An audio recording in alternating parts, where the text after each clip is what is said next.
ഒരു കാര്യം കൂടി ക്രിസ്മസ് കാലത്ത് നമ്മൾ കണ്ടു. ചിലർ ക്രിസ്മസ് കേക്കുകളുമായും ക്രിസ്മസ് കാർഡുകളുമായും വീടുകളും മച്ചിടങ്ങളും സന്ദർശിക്കുന്നത് കണ്ടു. ആ ക്രിസ്മസ് കാർഡുകളിൽ മണിപ്പൂരിലെ നിരപരാധികളുടെ രക്തമുണ്ട്. ആ ക്രിസ്മസ് കാർഡുകളിൽ പുറത്തൊരു ക്രിസ്മസ് വിളക്ക് തൂക്കാൻ കഴിയാത്ത ആളുകളുടെ നെടുവീർപ്പുണ്ട്. എന്താണ് ബഹുമാനപ്പെട്ട പ്രധാനമന്ത്രി അങ്ങ് മൗനമായിരിക്കുന്നത്? എന്തുകൊണ്ടാണ് അങ്ങ് മണിപ്പൂർ എന്ന് സന്ദർശിക്കാത്തത്? എന്തുകൊണ്ടാണ്?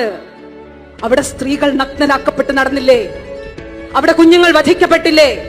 അവിടെ യുവാക്കൾ വധിക്കപ്പെട്ടില്ലേ? ഇന്ത്യയിൽ മണിപ്പൂർ അശാന്തമായിരുന്നപ്പോൾ, അല്ലെങ്കിൽ ഇപ്പോഴും കഴിഞ്ഞ ദിവസവും അവിടെ ഒരു ജില്ലയിൽ 4 പേർ കൊല്ലപ്പെട്ടിട്ടുണ്ട്.